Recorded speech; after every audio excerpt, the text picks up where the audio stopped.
El resto, por favor, el micrófono cerradito. Colombrán, Jorgito. Estoy. Ahí estamos. Bueno, empezamos. Extremos relativos. Ahí tenés. Superficies en tres dimensiones. La clásica z igual f de xy. Y ahí tenés una especie de protuberancia donde en ciertos puntos del dominio, por ejemplo x1 y 1, x2 y 2, x3 y 3, se alcanzan máximos o mínimos relativos. ¿Qué es máximos o mínimos relativos? Cuando el punto es interior al dominio, está adentro, interior, está rodeado, por decir así, de elementos del dominio. Todos los elementos que están rodeados es del dominio, está adentro, interior. Bueno. Y en esos puntos la función alcanza un máximo valor o un mínimo. En uno de los puntos de ese entorno, la función tiene un valor mayor que cualquiera de los otros. ¿Sí? Bien. Por supuesto que si el valor, digamos, es mayor que cualquiera de los otros, es máximo. Y si el valor es menor que los otros puntos del entorno, la imagen de los otros puntos del entorno, es un mínimo. Ahora bien, si ese valor máximo o mínimo es el mayor de todo el conjunto que estoy estudiando, todo el conjunto que eventualmente podría ser todo el dominio, o lo puedo sectorizar yo y recortar el dominio como se me antoje a mí, la cuestión que es el más alto de toda la región, ese máximo, además de ser relativo, porque está en un punto interior, además es absoluto. El absoluto puro, el más alto de todo el conjunto, sin ser además relativo, puede estar únicamente en la frontera, porque si está adentro también tiene que ser relativo. O sea, absoluto puro lo podés llegar a tener en la frontera. Si existe, absoluto puro está en la frontera. Ahora, el extremo relativo puede ser relativo y además absoluto, el más alto de todos. De hecho, el mínimo, según el dibujito, es el más bajo de todos, el mínimo relativo y además absoluto. El máximo absoluto es en la frontera, no es relativo. ¿Estamos? Ahora viene una definición. Una definición clásica que te la pueden tomar en un parcial de promoción o en un final. Definición de extremos relativos. Sea el campo escalar f de R2 en R, definido en el conjunto D, y el punto A, x0 y 0, punto interior de D, decimos que FA es un máximo relativo de f en D, si solo si, atento con esto, existe un entorno de ese punto, existe un entorno de A, por supuesto dentro del dominio, tal que todos los X de ese entorno, para todos los X de ese entorno, las imágenes de esos X se mantienen por debajo de FA. Las imágenes de esos X están por debajo de FA, entonces FA es un máximo. ¿Sí? Pero en la definición de extremo relativo, la palabrita entornito tiene que estar presente, porque es el más alto o el más bajo del entorno, de los alrededores de él. Con una definición totalmente análoga, FA es mínimo relativo de F en D si existe entorno de A, incluido en el dominio, tal que todos los X de ese entorno se mantienen por encima de F de A. Entonces, es un extremo relativo. ¿Se entendió esta definición? Es una definición muy sencilla, sin embargo, muchas veces se lo preguntan, no lo saben poner y la verdad que se pierde un puntito lamentable porque es sencilla la definición esta. Pasamos de hoja. El extremo absoluto ya es de una región, sea f de R2 en R, tal que z es igual a f de xy, y A igual a x0 y 0 perteneciente al dominio, dado un conjunto R incluido en el dominio, se dice que FA es el máximo absoluto de F en R, FA es el máximo absoluto de F en R, R no es real, ¿no? R es el conjunto, ¿sí? Una letra fue poco feliz ponerle R.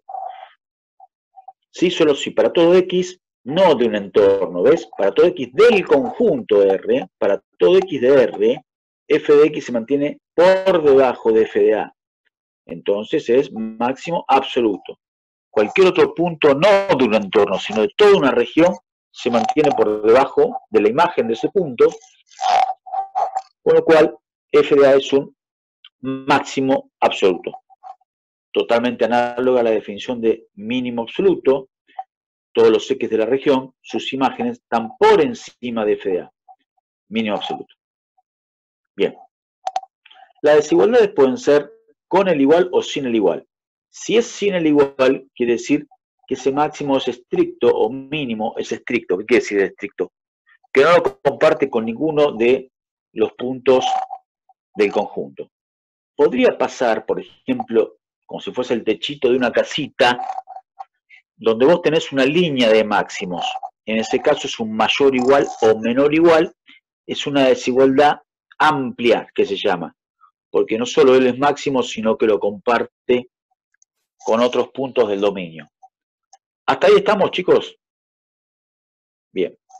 Ahora empezamos a No la parte un poco. entendí la última parte Bien. de la diferencia entre estricta y amplio, no, Claro. no lo entendí. Si es estricta, el máximo o mínimo lo alcanza él solo. Lo alcanza él solo. Clásico caso, paraboloide invertido o paraboloide así en forma clásica, donde el punto de arriba, él solo es el máximo. El de al lado ya se fue para abajo, ¿sí o no? En cambio, en el al lado, él es máximo, pero lo comparte con algunos del entorno. Entonces, un máximo en sentido amplio. Sí, es máximo, pero hay otros de ahí que también son máximos, ¿sí? No. Ok, perfecto. ¿Seguro? Sí, ahora cuando vi la figura ya lo entendí como el mejor. techito, como el techito de una casa, donde toda la parte de arriba del techito es máximo, pero lo comparte con varios, ¿sí? Sí, Pero con perfecto. Está bien. Bien. Condición necesaria para la existencia de extremos. Condición necesaria. ¿A qué se llama condición necesaria? Quiere decir que si existe un extremo, entonces pasa esto. Si existe un extremo, pasa esto. Ese pasa esto es la condición necesaria. ¿Por qué es importante esto? Si existe un extremo, pasa esto. Si no pasa esto, no existe un extremo. O sea, esta condición, que es, ojo, ¿no? Para cuando la función es diferenciable y derivable, ¿sí? Esta condición parte de que la función es C1, ¿sí? Esta condición. Si no, no sirve esta condición. Ya parte de entrada que la FC1. Dada f de x, ves que dice derivable, en realidad falta, está bien, yo saqué un texto el cual es muy conocido, muy aprobado, pero estaría mejor poner la palabrita derivable con continuidad, o sea, C1.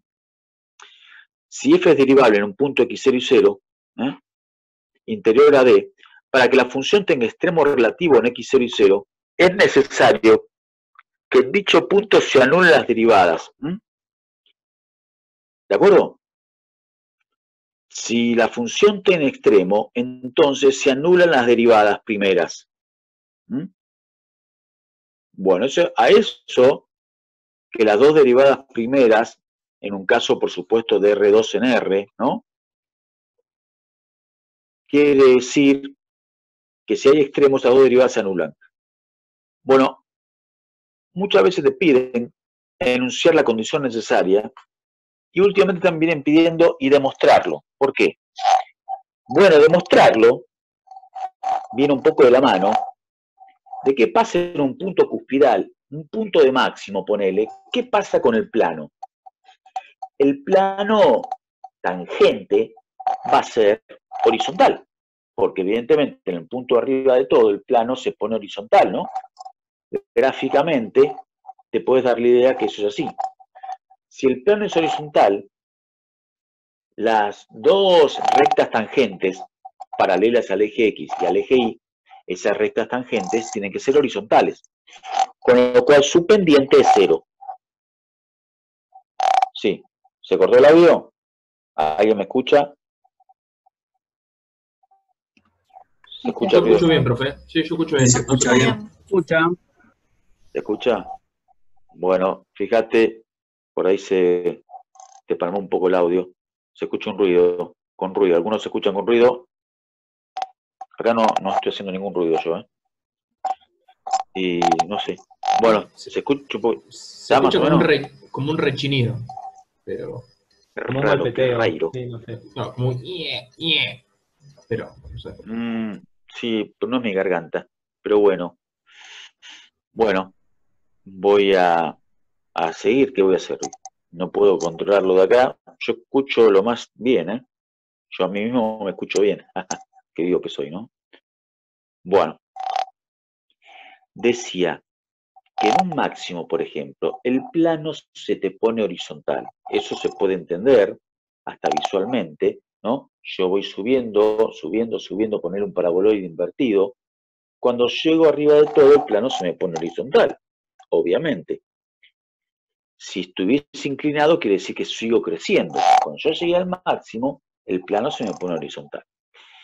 Si el plano se me pone horizontal, las rectas tangentes que tienen la dirección de los ejes tienen pendiente nula.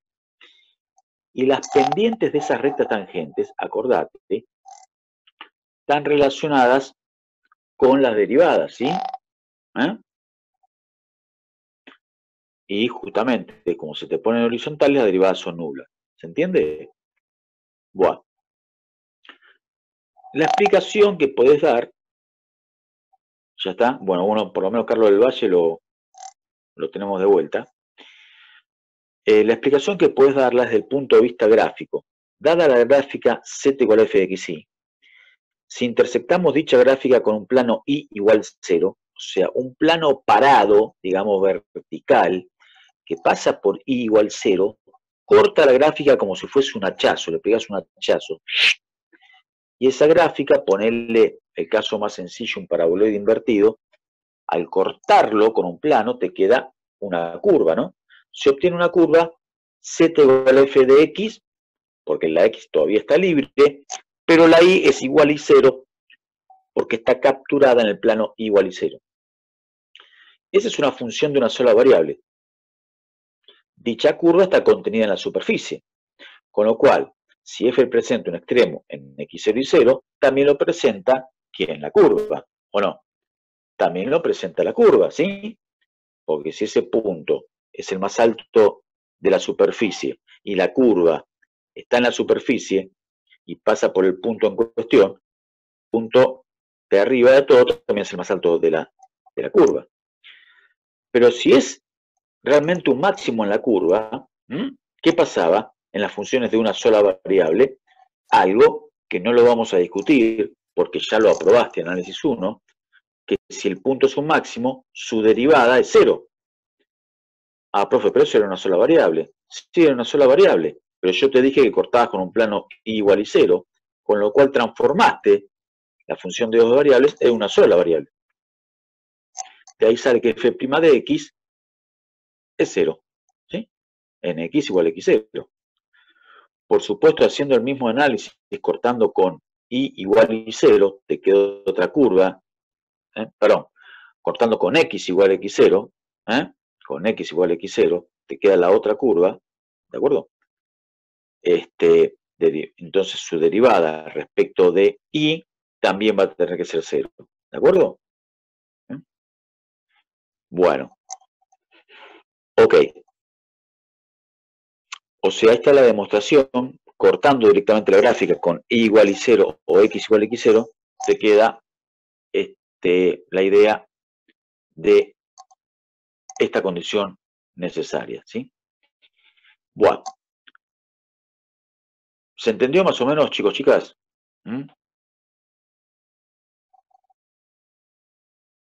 Bueno. Ok. Ahí te es un dibujito más o menos explicativo de lo que está pasando, ¿sí? Bueno, sigamos. Punto crítico. ¿A qué se llama punto crítico? Punto crítico estacionario, puntos en los que se anulan todas las derivadas parciales. Primeras.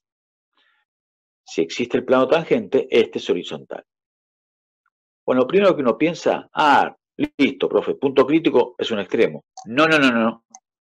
Punto crítico, te dije que se anulan las derivadas primeras. Pero si anulan las derivadas primeras, hay un máximo. No, no, no, no. La cosa es al revés. Si hay un máximo o mínimo, se anulan las derivadas. Que se anulen las derivadas no es condición suficiente para que exista el máximo o mínimo. ¿Se entiende? Eso no implica para un solo lado. Hay extremos, implica se anulan las derivadas. Si anulan las derivadas, no está seguro que haya extremos. Pero si se anulan las derivadas, al punto se lo llama punto crítico. Profe, entonces, ¿cuándo hay extremo? Bueno, ¿cuándo hay extremo? Por empezar, se tienen que anular las derivadas primero. Y después siga participando, que es lo que vamos a ver ahora. Condición suficiente para la existencia de extremos. Dado un campo escalar de R2 en R, derivable con continuidad hasta el segundo orden, y una vez hallados los puntos estacionarios en X0 y 0, tal que f' de X igual f' de igual 0, armamos un determinante que se lo llama determinante hessiano, en memoria a un matemático GC, que justamente estudió todos estos temas, ¿sí? Se arma el hessiano. Bueno, esto lo vamos a dar tipo receta de cocina, tiene su explicación, ¿sí? Tiene su explicación medio complicadita. Parte, si querés te cuento, ¿no? Parte de desarrollar la función XY por Taylor y compararla con el plano tangente en el punto en cuestión. Si la función se encuentra para cualquier punto de un lado o del otro del plano tangente, hay un extremo. ¿Estamos de acuerdo, no? Yo tengo el plano tangente. Si la función para cualquiera de los alrededores del punto de tangencia se encuentra por debajo del plano, si se encuentra por debajo del plano, estaremos en presencia de un máximo. O por encima del plano, que estaríamos en presencia de un mínimo. Bueno, en cualquiera de esos dos casos, ese desarrollo de Taylor del segundo orden se saca unos factores comunes y se hace una cosa, ¿no? Se gira alrededor del punto. ¿Cómo se gira? Claro, si yo quiero girar alrededor de x0 y 0, aplico polares y giro con x0 más epsilon coseno de tita y 0 y igual a i0 más epsilon seno. Entonces yo con tita voy girando y voy tendiendo ese epsilon a 0. No sé si se entiende el procedimiento. Bueno, y se saca unos factores comunes y, qué sé yo, unos pasos algebraicos complicados. Y llega un momento que sacas una especie de factor común y te queda este determinante. Te queda este determinante hessiano compuesta por las derivadas segundas. ¿Por qué derivadas segundas?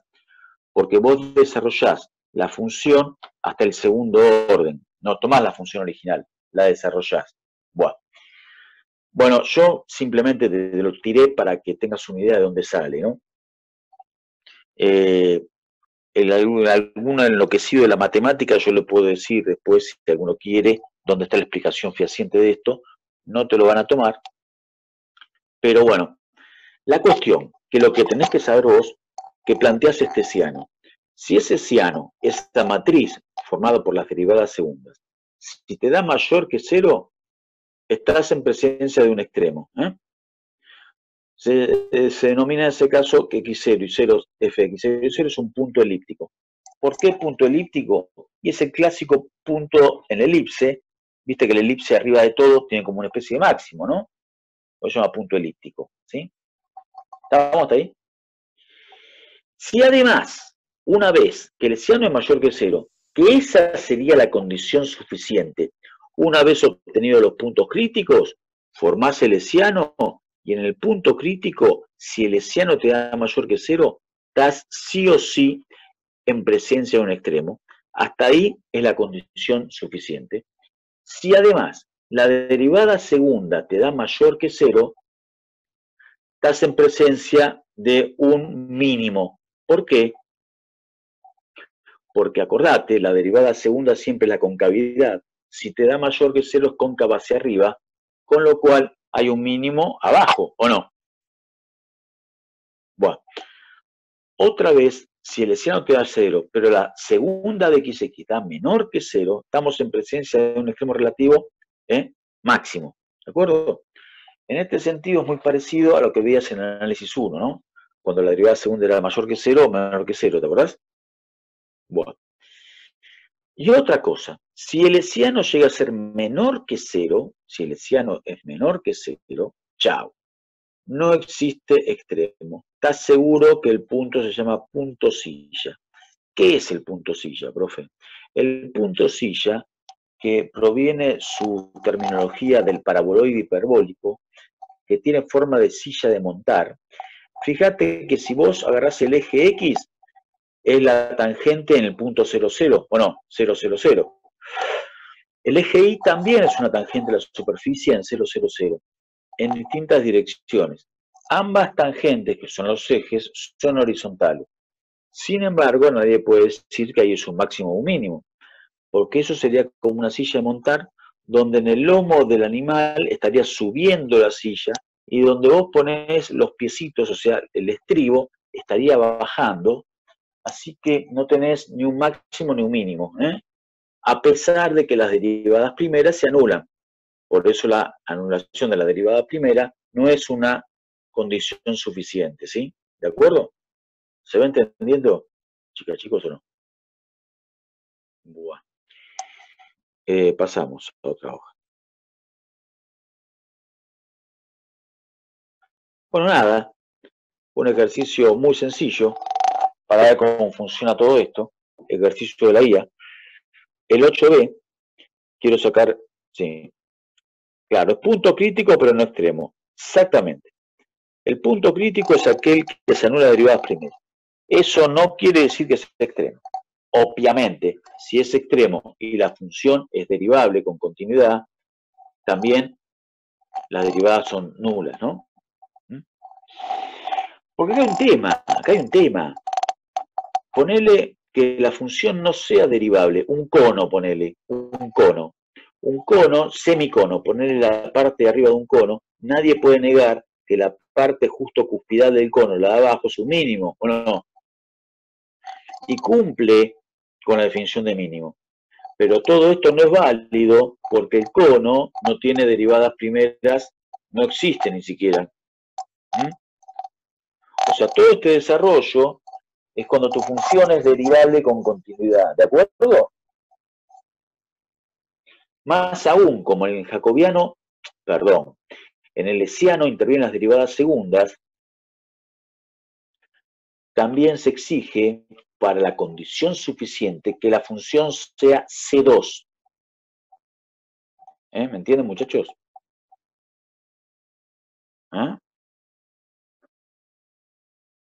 Ah, te lo dije, sí, yo no lo puse, sí. Continuidad hasta el segundo orden. Segundo orden porque ese hesiano tiene las segundas derivadas, ¿de acuerdo? Todo esto es para campos escalares derivables. Bueno, te da esta función, x cubo menos x cuadrado más xy. Bueno, para ver en qué punto se anula la derivada primera, lo que haces es derivar, primero respecto de x y después de y después igualar a 0. Fíjate que de movida, la f' de y es igual a x igual a 0.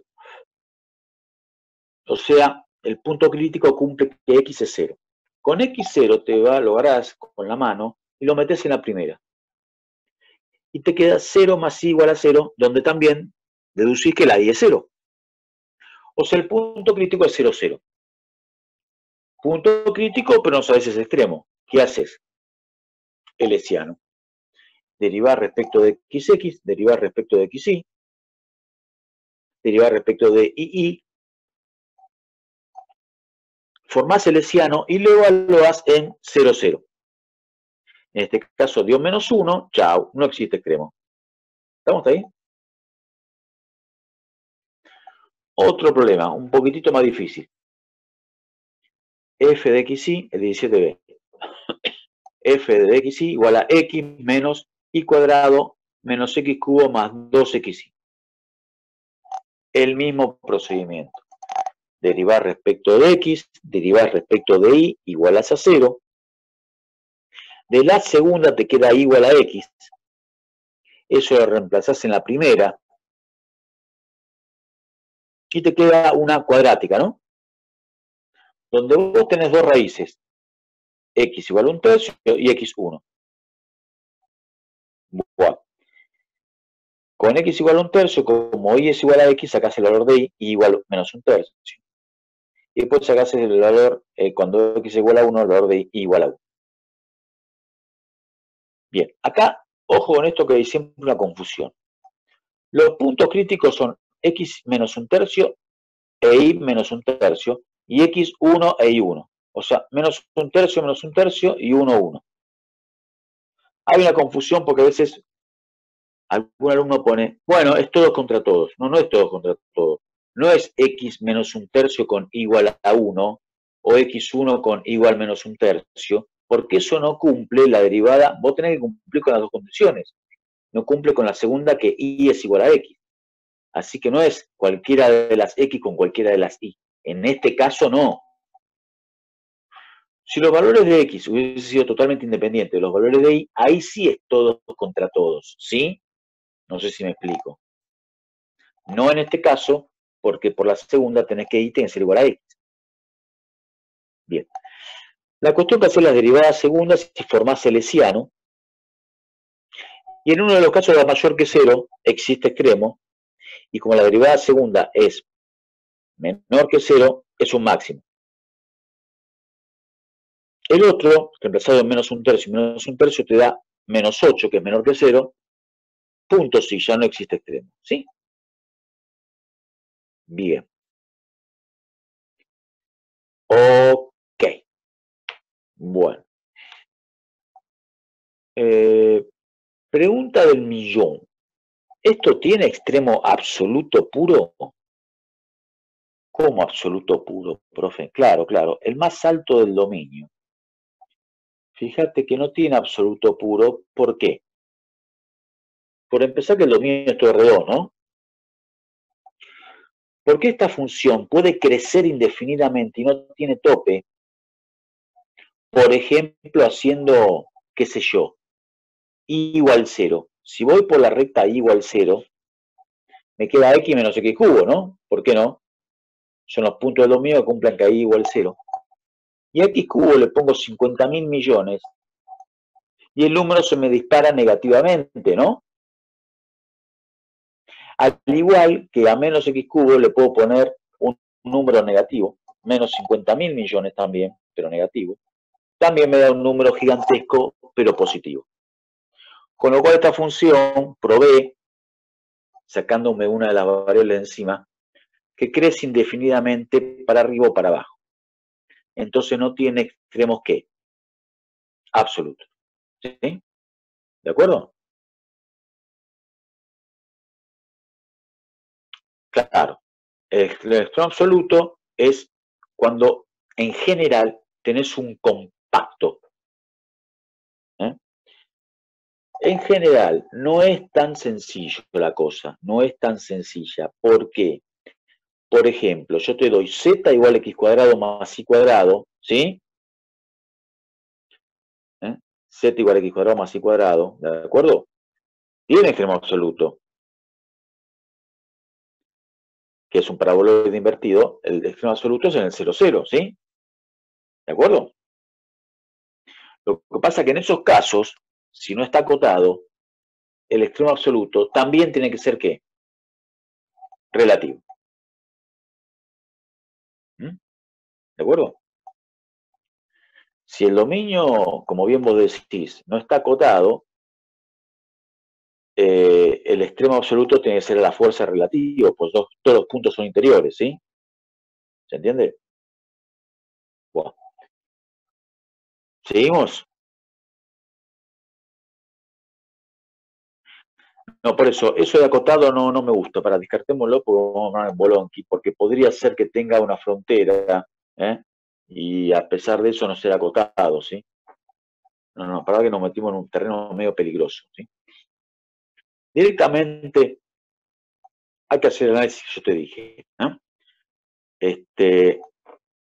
Generalmente, cuando no tiene una raíz o cosas raras, si la función es impar, se te puede disparar para cualquiera de los dos lados. O sea, si tiene algún índice impar, ¿sí? Como por ejemplo en este caso.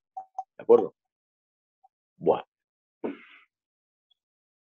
O sea que el extremo absoluto no hay una metodología. Es medio así, como te dije yo, mirar la función y hacer un par de evaluaciones acercándote por alguna recta y ver qué pasa, ¿sí? Bueno.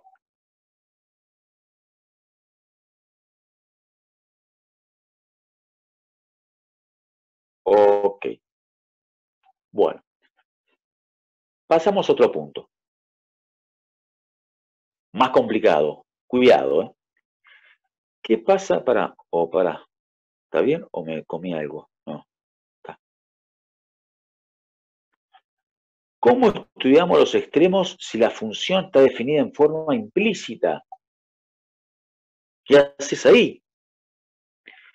Bueno, el procedimiento es totalmente similar, nada más que cuando haces las derivadas primeras las tenés que hacer en forma implícita, y las derivadas segundas también. Pero las derivadas segundas de función implícita no lo vimos antes, lo vamos a ver ahora. Bueno, a ver, ¿qué pasa? ¿Cómo estudiamos la función si está implícita en una f de x y z igual 0?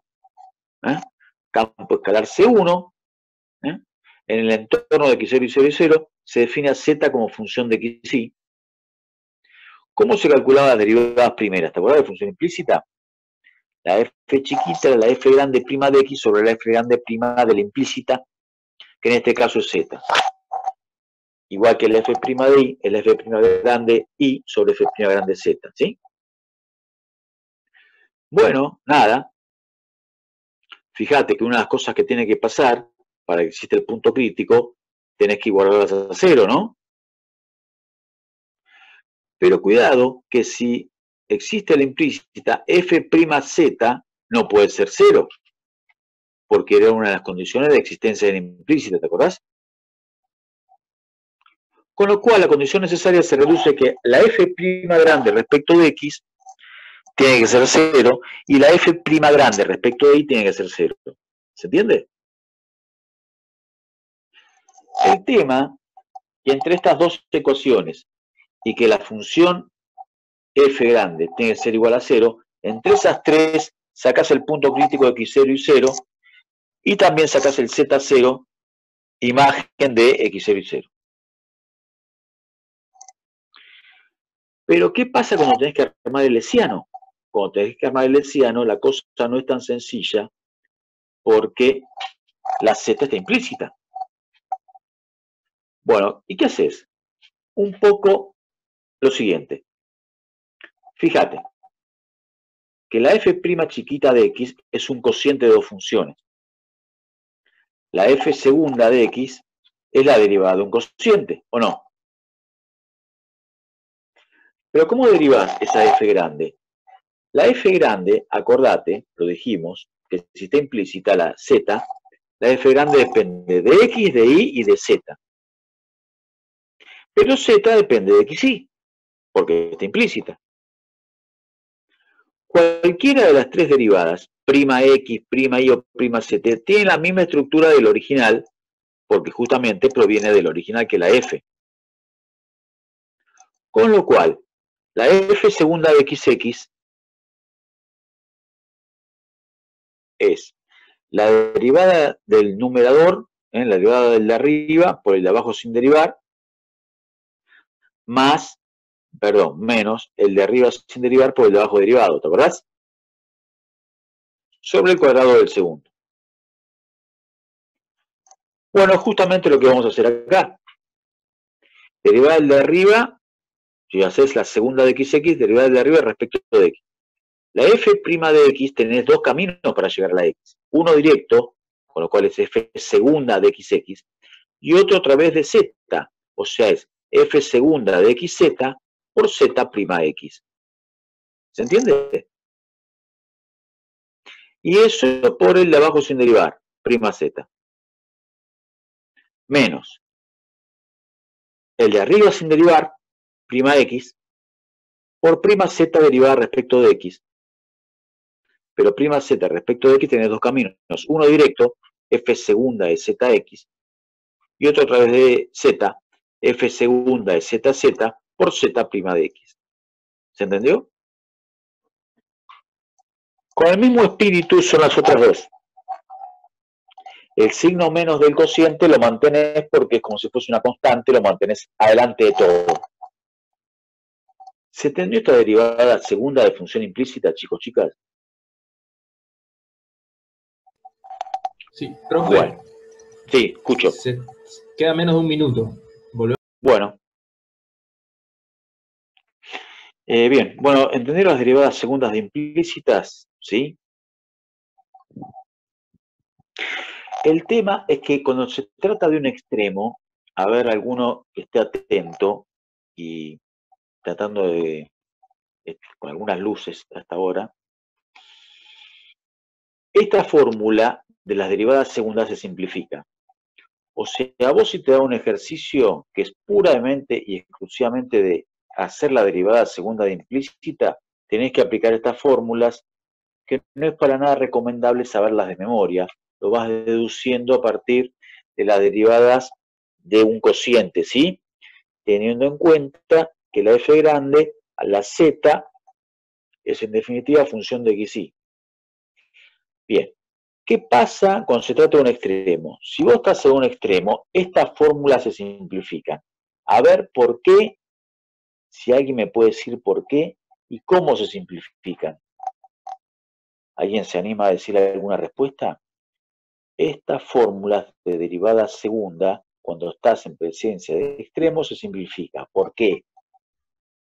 Porque las derivadas parciales, la derivada primera parcial vale 0 y se anula un término ahí. Bien ahí. Tanto la z' de x, que en realidad es la f chiquita prima de x, como la f grande prima de x, ya lo vimos, se hacen 0. Ya al ser la f grande prima de x 0, ya te borra todo un término, ¿no? La z' chiquita también se hace 0. La f'z se cancela con la f'z de abajo al cuadrado y la fórmula se simplifica enormemente. Y ahora la vamos a ver cómo queda pasando la hoja, ¿sí? ¿Se entiende? ¿Todo el mundo ve que se simplifica mucho? Porque la prima de x y la prima de y se hacen 0, ya lo dijimos, porque estás en un punto justamente estacionario. Y la z' chiquita de x con la z' chiquita de y también se hace 0. Se simplifica enormemente la fórmula. Que acá te lo digo. En caso que de z igual a f de x y presente un extremo en x0 y 0, y recordando que z' de x es f' de x y z' de y es f' de y, tenemos que, como son 0, se te anula todo y ahí te quedan las fórmulas de la derivada segunda de implícita cuando se trata de extremo. No la podés aplicar siempre esto. Cuando se trata de un extremo, ¿sí? Ahí te lo puse en rojo. Estas fórmulas son válidas únicamente si f de x y produce un extremo en x0 y 0. ¿De acuerdo? Bueno, sin querer queriendo hicimos un ejercicio de la guía que es el ejercicio 14, que justamente deduzcas cuáles son las... cómo queda la expresión cuando se trata de una función definida en forma implícita y querés hacer los extremos, y llegar finalmente a esto, ¿no? Le hicimos el ejercicio 14 sin querer queriendo. Después hay un solo ejercicio que es de extremo con implícitas, que es el ejercicio 17, que dice, dada f de x y definida implícitamente por x por y menos z coseno de iz más 1 igual 0, te dice que análisis está en extremo. Bueno, haces lo de siempre, ya lo dijimos, la prima grande de f respecto de x, f prima grande respecto de y, igual a 0 si se trata de extremo. Con la f prima grande prima de x te queda la sencilla ecuación de que y es igual a 0, ¿sí? ¿Por qué? Deriva respecto de x y te queda la primera y, la otra nada tiene x, así que te queda 0. y te queda I igual a 0. Entonces ya sabemos que I tiene que ser 0. La f'I por su parte es X más coseno derivado es menos seno, y adentro es derivado respecto a I, te queda Z, te queda X más Z cuadrado seno de IZ. Pero como de la primera sacaste que I es 0, seno de 0 es 0, y te queda f' de I igual a X, pero si estás en un punto crítico, eso tiene que ser 0. O sea, el punto crítico te queda 0, 0. Ya sabes que el punto crítico es 0, 0. Una cosa importante es saber el tercer valor de la variable Z. Lo reemplazás en la implícita, reemplazando X por 0 e Y por 0. Y te queda como única opción que Z tiene que ser 1. Así que el punto en cuestión es 0, 0, 1. ¿Sí? Bueno, ahora aplicar las fórmulas que están arriba. Te falta hallar Z', F'Z, lo hallás. Te queda coseno menos Z por I seno, ¿sí? Porque es la derivada, digamos, en forma compuesta, ¿sí? Derivada del primero, perdón, la derivada de un producto, derivada del primero, Z derivada respecto es 1, coseno, más seno está sin derivar, por derivar el coseno que es seno, y derivada de adentro que es I. Así que te queda eso que está ahí abajo. Menos coseno de IZ menos ZI por el seno de IZ. Reemplazado en el punto en cuestión, f' de Z te da 1. Hay una página en blanco, por eso pasé 2 veces. Y ahí está. Con eso, con todas estas cosas, la f segunda de xx puedes derivar de vuelta respecto de x, la segunda de xy derivar de vuelta respecto de y, y la ii, como hicimos hoy, y evalúas todo en 0, 0, 1. El hessiano te queda menos 1, y el ejercicio termina abruptamente. Me hubiese gustado que dure un poco más. Termina abruptamente porque el hessiano, al ser menor que 0, directamente no hay extremo, ¿sí? ¿Se entiende cómo se hace este ejercicio? Bien. Bueno, ¿estamos hasta acá más o menos o no? O sea, el tratamiento es el mismo, pero tenés que tener en cuenta que las derivadas están en forma implícita y usar las fórmulas que vimos hoy. Bueno. Ejercicio 11. Ejercicio 11. Esto es un ejercicio muy típico porque acá pasa algo inesperado. Acordate que si el hessiano es mayor que 0, estás en un extremo. Si el hessiano es menor que 0, es un punto silla. Pero ¿qué pasa si el hessiano es 0? Si el hessiano es 0, el criterio anterior no sirve. ¿Por qué? ¿Te acordás que yo te dije que el método del hessiano surge de la comparación de la función con su plano tangente, pero la función la reemplazás por su desarrollo?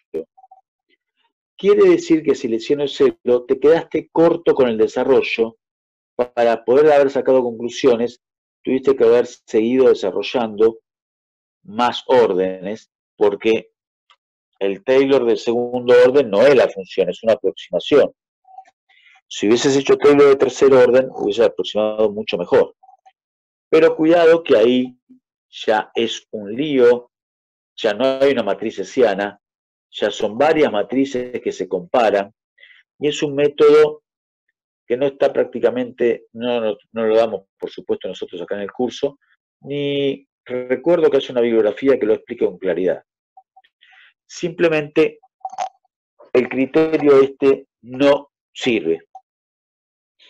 Y en esos casos que el hessiano sea 0, se hace una especie de método gráfico numérico, que ya lo vamos a ver, y que justamente sucede en este ejercicio. Bien. A ver, ejercicio 11. Una chapa circular XY perteneciente a R cuadrado, la que X cuadrado más Y cuadrado es menor o igual a 4, tiene una densidad electrostática de 2XY cuadrado menos X cuadrado microcoulomb sobre centímetro cuadrado. halle los puntos de máxima y mínima densidad de carga. No olviden analizar los puntos frontera. Bueno, a ver, ¿qué pasa acá? Quiere saber cuáles son los máximos y mínimos de sigma xy. Sigma es una carga electrostática, una densidad de carga. Bueno, nadie habrá hecho física 2 a esta altura, así que no saben lo que es densidad de carga. Bueno, no importa tanto. Es una propiedad. Una propiedad que está dada por esa función, 2xy² menos x². Esa propiedad la analizo en los puntos de una circunferencia, mejor dicho, un círculo, porque es una circunferencia C llena, x² más y² menor o igual a 4. Y quiero ver en qué parte de ese círculo esa densidad es máxima o mínima, o sea, es un extremo. Bien. Pasa que, si vos ves la sigma esa sigma tiene un dominio. ¿Qué dominio tiene esa sigma? Esa sigma, si te la tiro así de una, ese dominio de la sigma, vos podrías decir que es todo R2. Es cierto, es todo R2. Pero a mí no me importa lo que pasa en todo R2. Me importa cómo es esa densidad en el círculo x² más y² menor o igual a 4. ¿Se entiende? Bien. Bueno, esto se lo llama análisis de máximos en compactos. ¿Por qué en compactos? Porque la región es cerrada y acotada. x² más y² menor o igual a 4 es una región compacta. Y yo quiero analizar sigma en esa región. Bien. ¿Por qué es importante la frontera y por qué nos menciona la frontera? Bueno, ahí te hago abajo de todo un grafiquito explicativo. Fíjate, suponete un plano inclinado, ¿no? Un plano inclinado, todo el mundo sabe, no tiene extremo. ¿Por qué no tiene extremo? Porque puede irse para el infinito positivo o para el infinito negativo. Es un plano, no tiene una protuberancia para encontrar el máximo mínimo. ¿Eso estamos de acuerdo?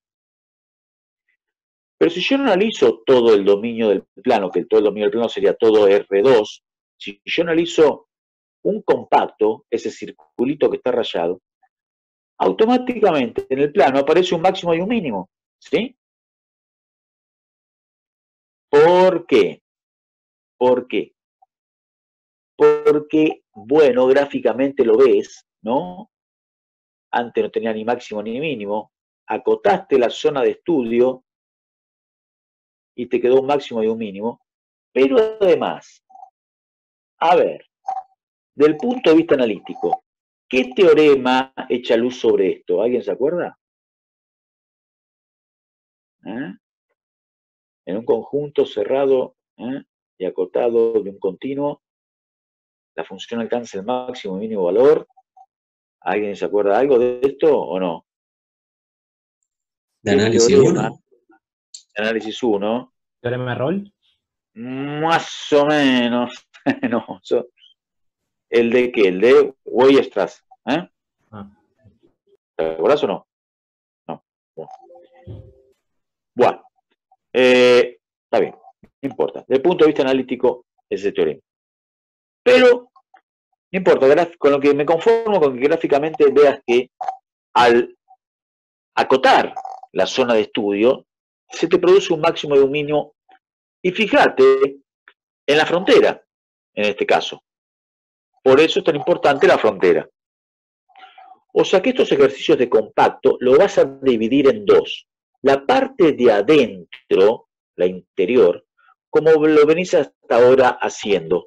Derivada primera igual a 0, te fijas el hessiano y fíjate si es un extremo. Y en la frontera es como si fuese otro ejercicio, donde en la frontera está vinculado X con Y, porque X e Y en la frontera, por ejemplo, de este caso, el XY no se puede escapar de x² más y² igual a 4. Con lo cual, al haber un vínculo entre X y Y, el problema se reduce a una única variable. Ya lo vamos a ver, ¿sí? Entonces, lo que te tiene que quedar en claro que estos problemas de compactos como que se dividen en dos. La parte de adentro por un lado y la parte de afuera por el otro.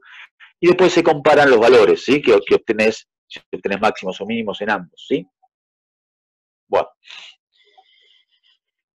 Ahora lo que dice acá, si bien la función sigma de xy tiene como dominio todo R2, nos interesa únicamente los valores dentro de la chapa circular.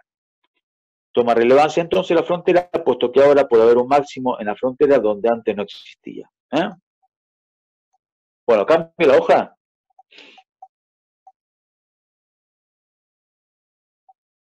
Bueno, ahí está la chapa circular de radio 2.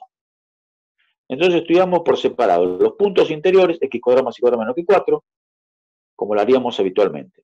¿Cómo lo haríamos habitualmente? Derivar respecto de x, derivar respecto de y. Bueno, ahora la función se llama f de x, se llama sigma, igual a 0. De la segunda te queda que x por y igual a 0. Bueno, ¿cuándo x por y es igual a 0? Bueno, cuando x es 0, o y es 0, ¿o no?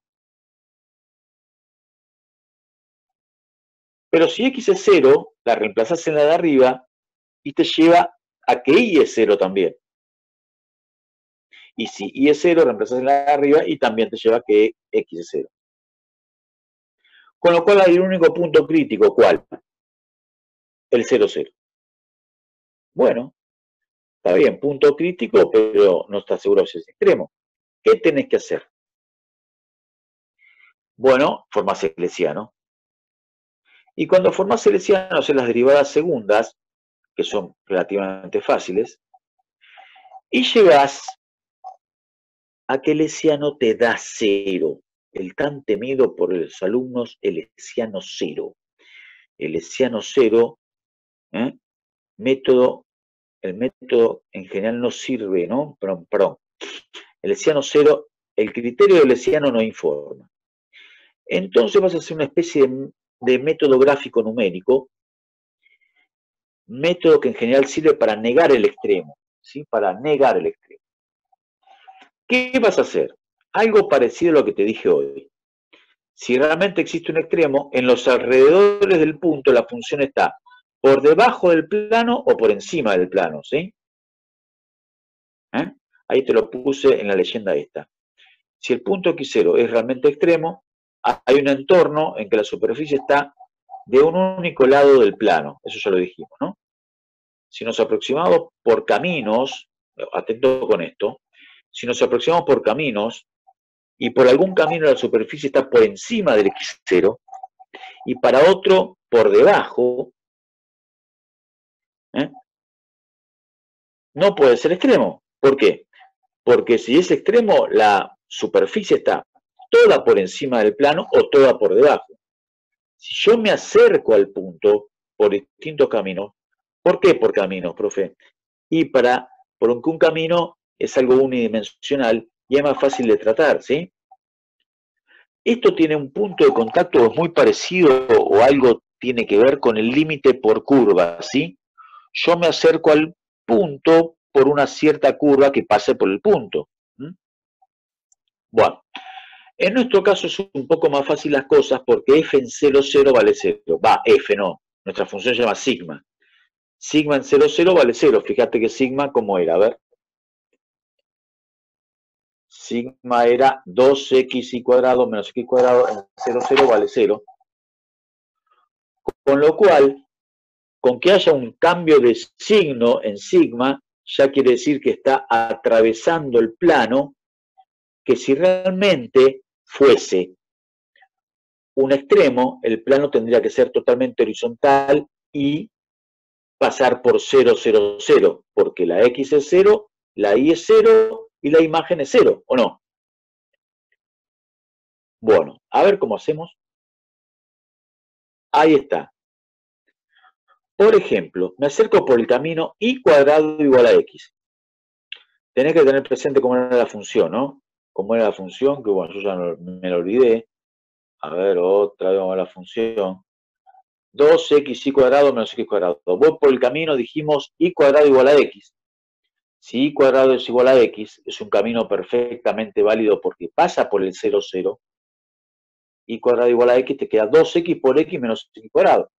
2x cuadrado menos x cuadrado, x cuadrado. ¿Sí o no? Si me acerco por ese camino, la función es x cuadrado.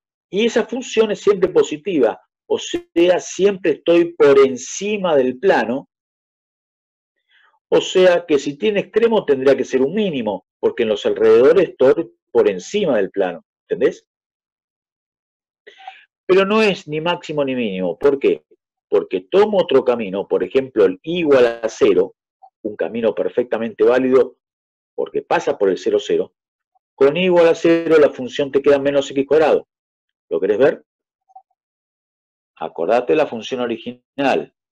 2x cuadrado menos x cuadrado. Por igual a 0 te queda menos x cuadrado.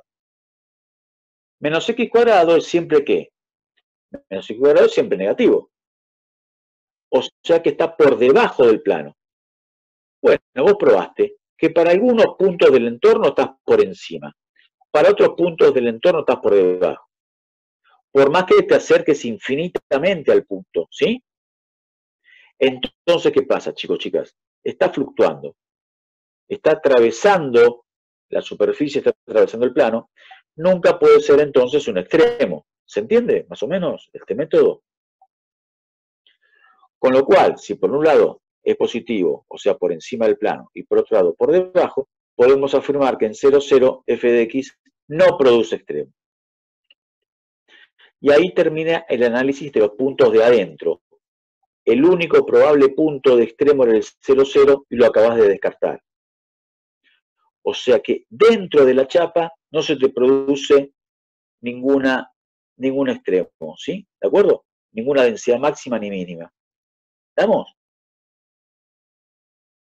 ¿Se entendió algo, muchachos? Bueno, Sí, profe, se entendió. Sí, profe. Sí. Espero que sí. Bien, entonces te falta la frontera. Te falta la frontera. ¿La frontera qué es? X cuadrado más y cuadrado igual a 4. Bueno, entonces tengo que ver cómo se comporta sigma en la frontera. Pero x cuadrado más y cuadrado igual a 4 es un vínculo entre x y, ¿o no? Entonces puedo reemplazar una de las variables por la otra y reemplazarla en sigma directamente. Por ejemplo, a y cuadrado la puedo reemplazar por 4 menos x cuadrado. Si hacemos eso, sigma queda 2xy, ¿te acordás? 2x por y. 2x, pero la y vale 2x por y cuadrado, era, ¿no? 2x por y cuadrado, pero la y cuadrado vale 4 menos x cuadrado. Al reemplazarlo, y bueno, y distribuir el 2x, te queda 8x menos 2x cubo menos x cuadrado. Te queda una sigma que depende de una sola variable. Una función que depende de una sola variable donde vos querés ver cuáles son los extremos. ¿Te suena conocido? Sí. El ejercicio se reduce ahora a un ejercicio de análisis matemático 1. Hallar los extremos de una función de una sola variable. ¿Que cómo lo hacías? Bueno, derivabas una vez y lo igualabas a 0, y ahí hallabas, ¿te acordás? Los llamados puntos estacionarios, o puntos críticos, lo mismo que lo llamamos acá. Ahí está la derivada, ¿eh? Te queda 8 menos 6x cuadrado menos 2x igual 0. Te queda una cuadrática, cuyas raíces son 1 y menos 4 tercios. Para saber si 1 y menos 4 tercios son o no son extremos, bueno, hacías el criterio de la derivada segunda, ¿te acordás? Criterio de la derivada segunda, volvés a derivar, ¿sí o no? Y ves qué valores te da. ¿Eh? Sí, antes que eso hice lo siguiente yo, porque vos, mediante un artilugio, un problema de dos variables lo convertiste en una. Pero en realidad, para cada valor de x tenés 2 de y. O sea, los valores de x son 1 y menos 4 tercios. Pero en 1, como x está vinculado por el círculo, si x es 1, reemplazás el 1 en el círculo y te queda que y tiene que ser raíz de 3 o menos raíz de 3. ¿Entendés? Lo mismo pasa con menos 4 tercios. Si x es menos 4 tercios, lo reemplazás en la circunferencia y te queda que y puede ser 2 raíz de 5 sobre 3 o menos 2 raíz de 5 sobre 3. Bueno, seguimos con la metodología hasta terminar. Con la derivada segunda, lo reemplazás en la x, y ahí te queda, para 1 te queda menos 14, estás en presencia de un máximo. Y para menos 4 tercios te queda un más 14, estás en presencia de un mínimo. Síntesis. Sigma tiene un máximo, ¿dónde, chicos, chicas? En 1. No, pará, acordate que es un problema bidimensional. En 1 de x. O sea, tiene un máximo en 1 raíz de 3 y otro máximo en 1 menos raíz de 3. ¿Se entiende? También sigma tiene un mínimo, ¿dónde? En x igual menos 4 tercios, sí, pero para menos 4 tercios hay dos valores de y. Menos 4 tercios, 2 raíz de 5 sobre 3, y menos 4 tercios, menos 2 raíz de 5 sobre 3. ¿Se entiende? O sea, teóricamente tenés dos máximos y dos mínimos. ¿Ok?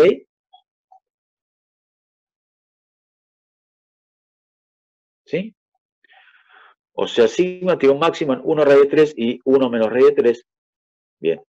Y menos 4 tercios, 2 raíz de 5 sobre 3 y menos 4 tercios, 2 raíz de 5 sobre 3. Bueno.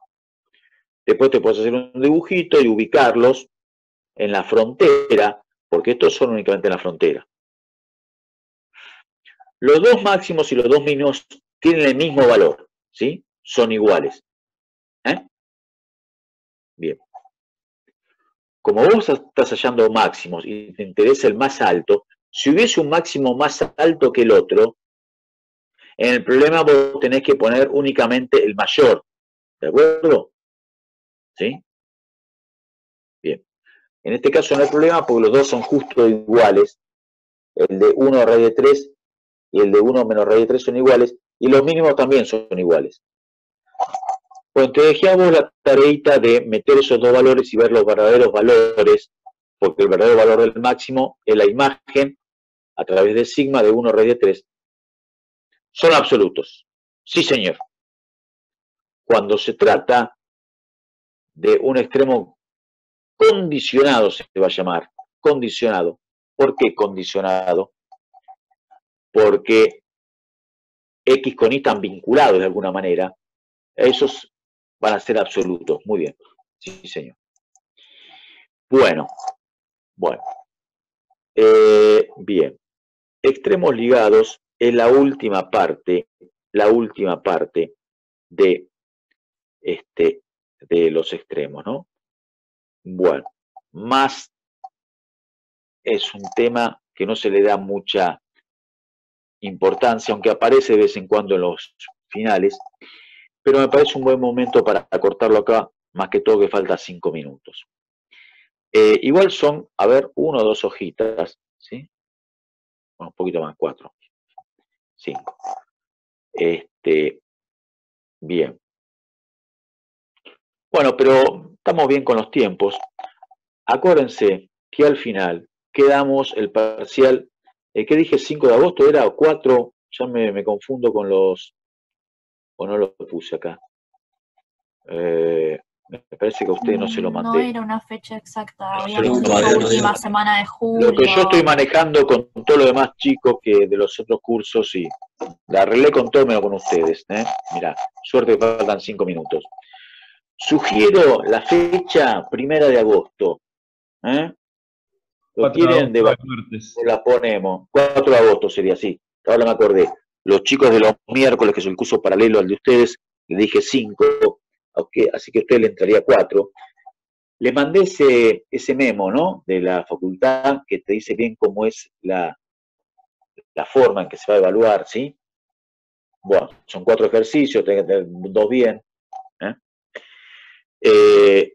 Bueno, si no hay oposición, lo dejamos para el 4, ¿les parece? Dale, profe, sí. Perfecto. Falta una bocha, igual, Sí, profe. falta un montón, así que Le hago una consulta, profe, ¿puede ser? sí, dale. El tema, estuve leyendo el documento que usted mandó y decía que vamos a tener 1 hora y media para realizar el parcial. ¿Eso Sí, ya está bueno, eso cerrado o se puede ver? lo manejamos nosotros. Me parece muy poco, 1 hora y media, me parece algo medio Por eso, pienso lo mismo que usted.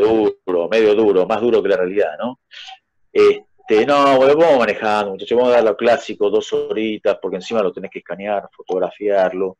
No, tranquilo, paz y amor, muchachos. No vamos a hacer locura nosotros, vamos a dar tiempo. Perfecto, profe. Muchas gracias. ¿Sí? ¿Puedo hacerle una consulta Sí, sobre otra cosa que no entendí muy bien del PDF? Dale. Para Sí. para llegar a la aprobación directa, tenés que haber promocionado los otros 2 parciales, ¿no? sí, pero hay un lío con eso porque no se sabe cuándo termina esto. La cosa original, no sé si Fede me está oyendo y tiene alguna otra versión. Lo original era tomarlo presencial, la parte promocionable. Que se suponía que más o menos para agosto estaba todo normalizado, por lo menos en parte como por ir a rendir. Pero como viene la mano, está medio en pañales eso. Yo no sé si en algún momento la promoción va a ser virtual. Por ahora, hasta donde yo sé, tendría que tomarse lo que sea promocionable presencial. Pero estamos un poco en pañales en eso y tampoco hay de qué apurarse, la materia es anual, ¿no? Lo que están embromados es la cuatrimestral, no se sabe bien qué cuaderno hacer ahí. Pero no es el caso nuestro. Nosotros primero tenés que aprobar este parcial y después seguimos participando, ¿no? O sea, concentrémonos en el parcial que es puramente práctico. Y después veremos. Si se complica la cosa, se tomará virtual también otro parcial para promoción, ¿de acuerdo? ¿Sí? Bueno, sí que otra consulta. ¿Este tipo de aprobación directa sería como un final, o no? No, esto es un parcial con 4 ejercicios de la primera parte, no es un final. No, digo el de aprobación directa. La aprobación directa sí es algo parecido a un final, tenés que prepararte como para un final. Sí. Okay. Entonces, pero bueno. Pero si vos tenés aprobada la práctica, eso ya es un parcial medio resumido, no es un parcial como si no hubiese aprobado nada. Pero tranquilo, solo vamos a conversar cómo es el asunto. Primero, procurá aprobar este. También se va a tener en cuenta si cómo lo aprobás a este, es algo fundamental. Si este lo aprobaste y raspando es una cosa, si lo aprobaste sabiendo muy bien todos los 4 puntos, es otra cosa. Después se verá eso de la promoción, ¿sí? ¿De acuerdo? No podemos adelantar nada hasta que no esté un poco más definido todo, ¿sí? Bueno, ¿alguna otra pregunta, chicos? La clase que viene terminamos este tema y les voy a tirar un parcial tipo, a ver cómo reaccionan, pero para hacerlo en tu casa, tranquilo, por supuesto, y a la otra semana lo vemos, ¿sí? Total, hay tiempo. Igualmente, alguna unidad, vamos a ver, alguna unidad del segundo, porque si no, después vamos a transpirar para la segunda mitad del año, ¿sí? Alguna unidad del segundo parcial vamos a ver, aunque no hayamos terminado, aunque no hayamos rendido el primer parcial, ¿sí? Bueno, si no hay ninguna otra pregunta, no sé si Fede quiere contestar preguntas, no sé. Y ahora dejo el link al Meet para hacer consultas. Y quien haya grabado la primera parte de la clase, por favor, que me mande el video, así lo uno con este y lo subo. Ahí estamos. Gracias. Bueno, un abrazo para todos, saludos para todos, saludos, Fede. Chau, un abrazo y nos estamos